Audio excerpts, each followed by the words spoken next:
A thing that comes into it from having read the book a few times, you read the book a few times, and yeah, it's just like the resurrection of the Christ. He went quiet for a moment, like he was deciding whether this should even be said out loud. Then Mel Gibson finally spoke. There is a version of the Bible, he said, that most of the world has never seen. Older, deeper, and according to him, far more revealing than the one we know today. And that raises a disturbing question. If this version exists, what was removed? Why was it hidden? And who decided the rest of the world should never see it? Because here's what almost nobody realizes. The Bible, most people know, 66 books, fixed and final, is not the only surviving version of Christian scripture. Inside the Ethiopian Orthodox tradition, there exists a different canon with over 80 books. And within it are ancient writings that once shaped early Christianity before quietly disappearing from the Western world. Texts like the Book of Enoch and the Book of Jubilees, later labeled too controversial, too dangerous, or simply left out of history. Not fiction, not myth, but texts that may have been intentionally removed. And while the world forgot them, Ethiopia preserved them for nearly 2,000 years. Copied by hand in remote monasteries, protected in silence, passed through generations. Because they believed one thing. These writings were not just for the past, they were meant for now. And many of them are written in Ge'ez, an ancient language only a handful of scholars can still fully read today. So the real question is simple. What do these hidden texts actually say about our world? Stay with me and make sure you're subscribed. Because what comes next dives into suppressed prophecies and forgotten truths. And once you hear it, history won't feel the same again. How did Ethiopia become the keeper of something the rest of the world lost? To understand that, you have to see what makes Ethiopia completely unique. Christianity arrived there in the 4th century, around the same time it was spreading through the Roman Empire. But from the very beginning, Ethiopia followed a different path. While the church in Rome became deeply tied to political power, the Ethiopian Orthodox Church developed in relative isolation. It wasn't controlled by Rome. It wasn't shaped by imperial agendas. It preserved its own traditions, its own calendar, and its own version of scripture. So, when the First Council of Nicaea took place in 325 AD, an event that would define which books shaped Christianity for centuries, Ethiopia wasn't following that same direction. And here's the part most people don't talk about. That council wasn't just about theology. According to many Ethiopian scholars, it was also about power. Leaders aligned with the Roman Empire selected texts that supported a structured, centralized version of faith, one that depended on authority, hierarchy, and control. But other writings told a different story. They suggested that ordinary people, especially the poor, the overlooked, the marginalized, could connect directly with the divine. That idea was dangerous. Even more dangerous were texts that warned of corruption growing inside the religious system itself. So those writings disappeared, quietly. Officially, the world was told the canon was complete, but Ethiopia never accepted that. And one major reason is this: Ethiopia was never fully colonized. Unlike much of Africa, its traditions weren't erased or rewritten by outside powers. Its monasteries remained intact. Its language survived. Its scriptures endured. By the 6th century, explorers like Cosmas Indicopleustes described a Christian kingdom where faith was woven into everyday life, and where those fleeing persecution could find refuge. Ethiopia didn't just protect people, it protected ideas. And when you're not controlled by empire, you don't have to filter your sacred texts to fit its narrative. You keep everything you believe to be true, every piece of it. Here's the surprising part. For centuries, the Western world barely noticed. While Europe debated theology and power, Ethiopia's ancient Bible remained in remote monasteries, guarded by monks who understood exactly what they were preserving. It wasn't until modern researchers finally began studying these texts that the full picture started to emerge. Something had been hidden. not lost, but protected in plain sight for nearly 2,000 years. But what these texts actually say about the end of humanity, that's where everything changes. That's the part that makes people stop. That's the part drawing attention from scholars, theologians, and even figures like Mel Gibson. Because the Ethiopian version of the end times doesn't look anything like the one most people know. In Western tradition, the end is loud. Wars, plagues, cosmic destruction, a single Antichrist figure rising, fire falling from the sky. The Book of Revelation paints a picture of overwhelming external chaos. But the Ethiopian texts describe something very different, something quieter, something far more personal.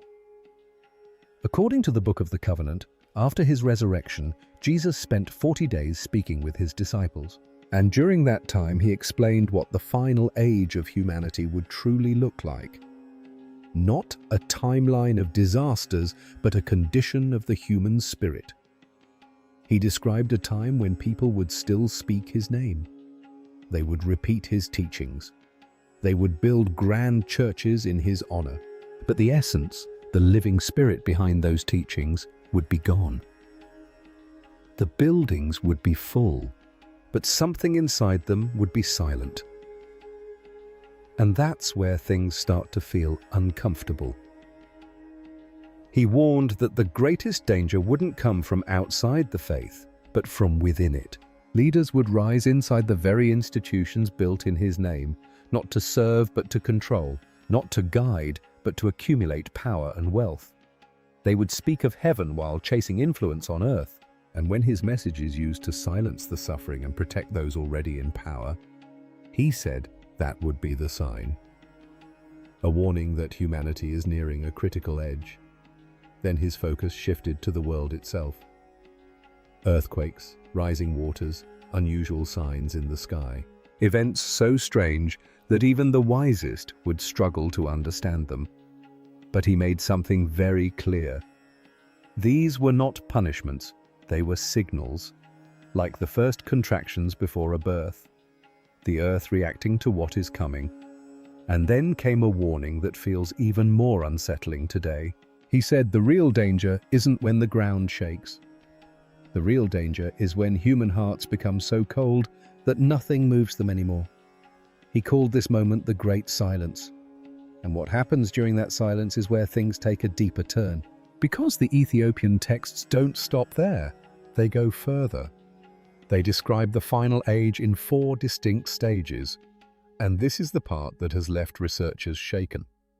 When Mel Gibson spoke about these texts, this is the section many believe stayed with him the most. Because unlike anything found in the Western biblical tradition, this framework breaks the end of humanity into a progression, step by step, stage by stage. The first is called the Age of Forgetting.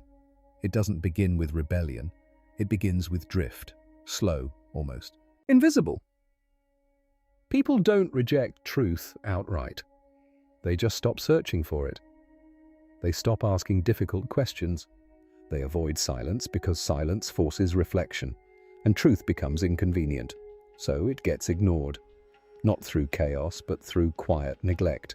The second stage is the Age of Spectacle. And this is where things feel disturbingly familiar. Noise replaces wisdom. Distraction replaces depth. Constant stimulation drowns out the ability to think clearly. People become skilled at staying busy, but disconnected from meaning. The text described this as more than a cultural shift.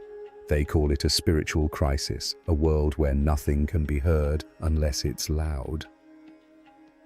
The third stage is the age of the false shepherd. And here, the warning becomes sharper. Leaders rise not from outside the faith, but from within it.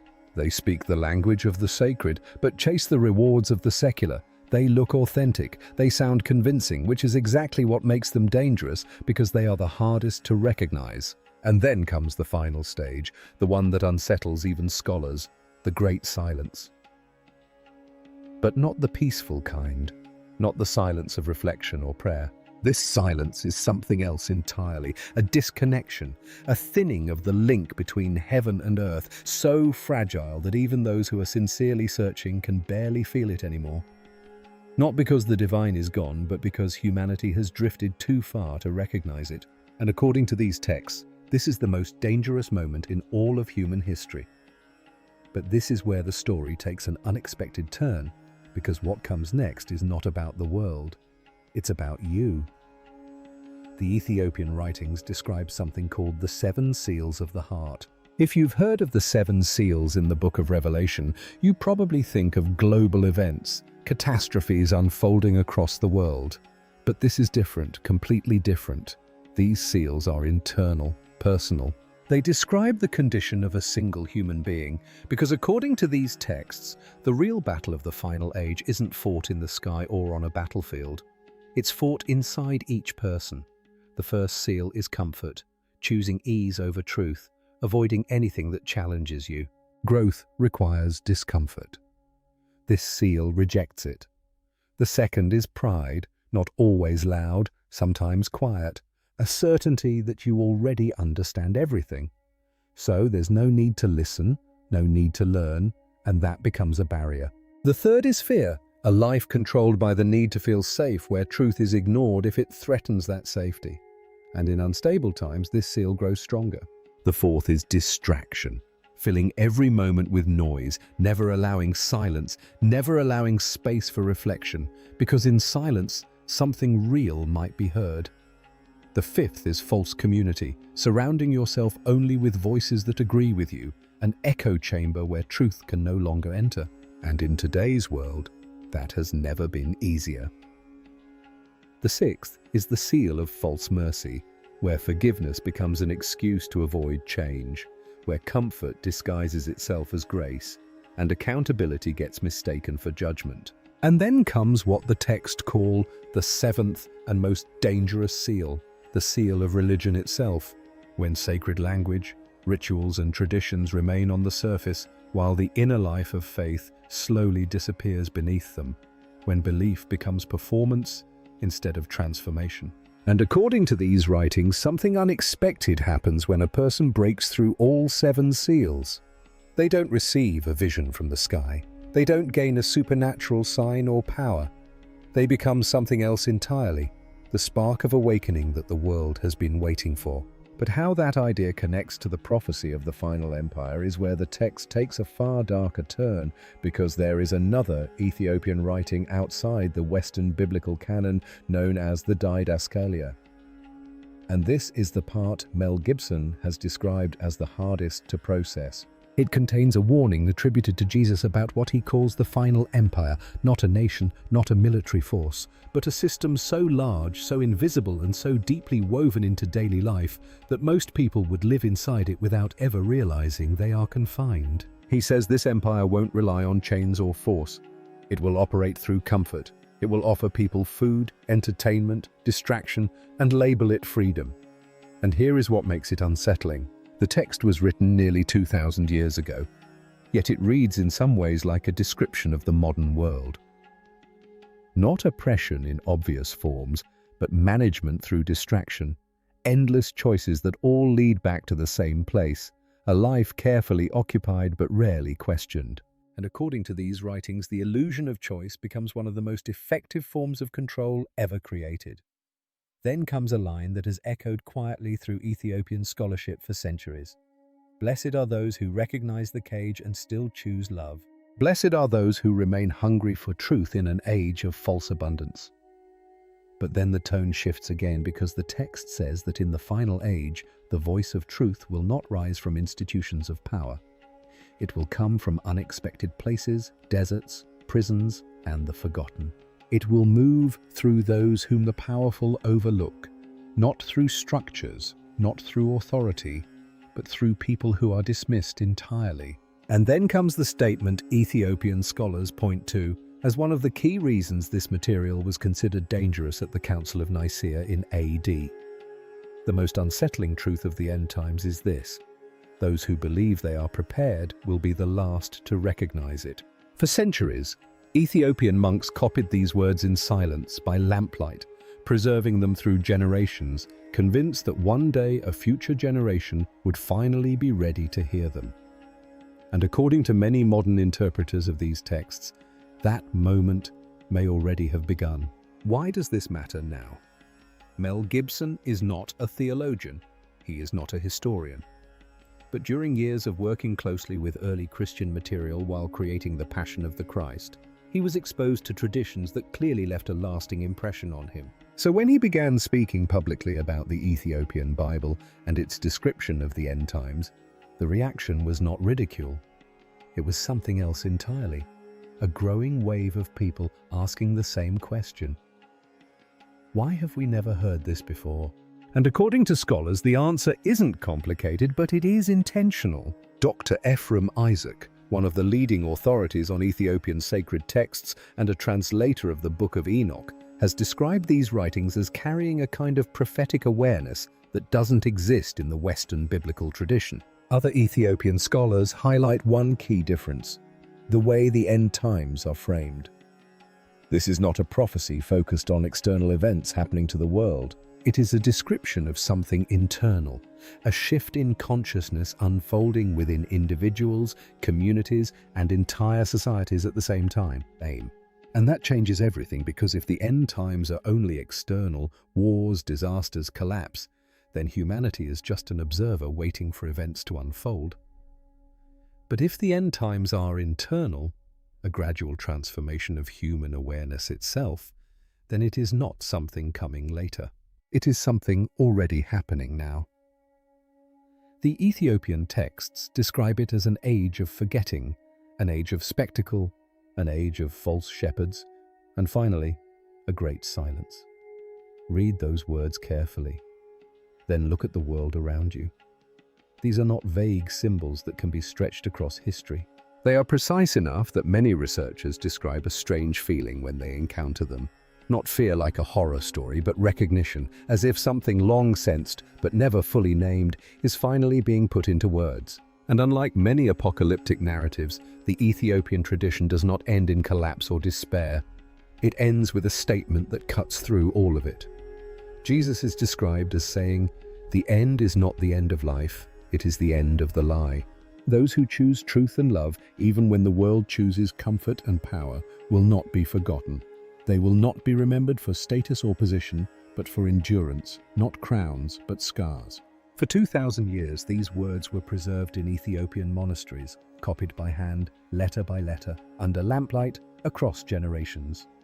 Guarded by monks who believed they were not preserving the past, but protecting something the future would eventually need. And maybe, just maybe, that moment is now. If this message resonates with you, make sure to like and subscribe, because what we're uncovering next goes even deeper into this buried history, and we are only just beginning.